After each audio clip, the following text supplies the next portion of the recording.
Salut à tous, c'est encore moi, Patrick Duval. Je vous rappelle que sur ma chaîne, je parle de tout ce qu'on peut faire soi-même. Abonnez-vous si vous aimez bricoler, il y aura plein de choses intéressantes. Et maintenant, passons directement au sujet de cette vidéo. Luminaire compose de phyto-LED, spécialement conçu pour éclairer les plantes en serre avec un spectre de 440 à 470 nm et 630 à 670 nm. C'est le spectre le mieux assimilé par les plantes. Acheter une lampe pour faire pousser des plantes, c'est bien sûr possible, mais les prix sont, avouons-le, déraisonnablement élevés. Nous allons donc la fabriquer nous-mêmes et à un prix raisonnable. Pour commencer, faisons le plein de matériaux pour notre future lampe. Nous aurons besoin des LED spéciales pour les plantes. Les phyto-LED, spécialement conçus pour éclairer les plantes dans les serres industrielles, le spectre de la lumière se situant dans les gammes rouges et bleues de 440 à 470 nm et 630 à 670 nm. La lumière blanche et verte n'est en fait pas nécessaire aux plantes et l'utilisation de LED blanche conventionnelle est donc un gaspillage d'énergie. Pilote pour l'alimentation de LEDs pour 30 watts. Un driver spécial pour l'alimentation des LED. Vous pouvez le souder vous-même, si vous savez vous servir d'un fer à souder, mais il est fabriqué dans des conditions industrielles. Et dispose d'une protection intégrée contre les surcharges et les courts-circuits, ce qui le rend sûr. Si vous pouvez en fabriquer un, vous faites du bon travail. Je continue à penser qu'il sera moins cher d'en acheter un. Le choix d'un driver doit se faire en fonction du nombre et de la puissance des LED que vous allez utiliser dans le luminaire. L'offre de pilotes sur le marché actuel est énorme. Profil d'aluminium. Profil en aluminium ou autre produit en aluminium adapte à nos besoins. Vous pouvez utiliser une feuille ou un plateau. Si vous coupez un vieux pot, il peut être adapté, mais il vaut mieux un produit neuf, non froisse, pour une meilleure adhérence du substrat LED à la surface et un refroidissement plus intense.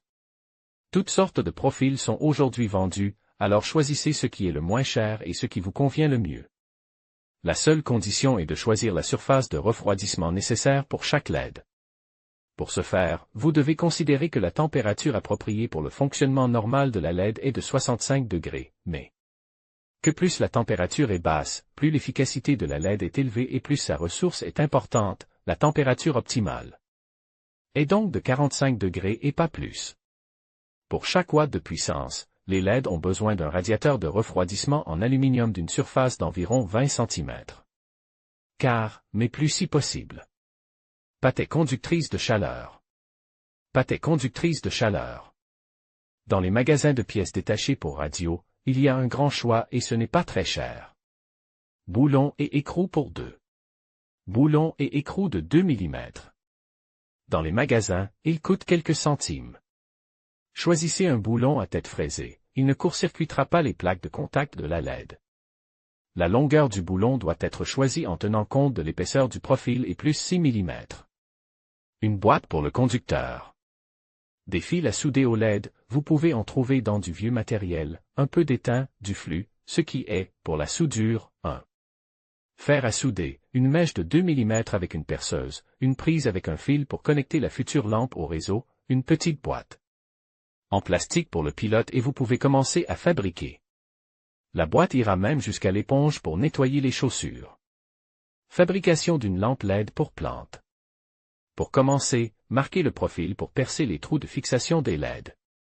Percez d'abord 2 trous de 2 mm pour une LED, essayez de la visser et, si tout va bien, percez le reste. Enduisez ensuite le substrat des DEL d'une fine couche de patay thermoconductrice, en veillant à ce que, lors de la fixation des boulons des DEL, il n'y ait pas trop de patay qui ressortent sous le substrat des DEL. Il faut qu'il n'y ait pas d'air sous la DEL et que le transfert de chaleur soit bon. Plus le refroidissement de la LED est bon, plus elle fonctionnera longtemps. Assemblage de la lampe phyto. Fixez la deuxième DEL de manière à ce que son moins soit opposé au plus de la première. Et ainsi de suite pour toutes les autres. Soudez le driver. Lorsque toutes les DEL sont fixées, il faut les souder en série, le moins de l'une étant opposé au plus de l'autre, et ainsi de suite. La chaîne soudée est soudée au circuit d'attaque, place dans une boîte et fixe au profil sur la face arrière des DEL. Le conducteur porte la désignation « plus » et Le plus est généralement un fil de couleur rouge ou rose. La chaîne de DEL+ est reliée au code plus du circuit d'attaque et la chaîne de DEL- est reliée au code -. De l'autre code du circuit d'attaque, il est relié à l'alimentation. Il est préférable d'acheter un driver alimente en 220 volts. Si vous en disposez, soudez un fil avec une prise et tout est prêt.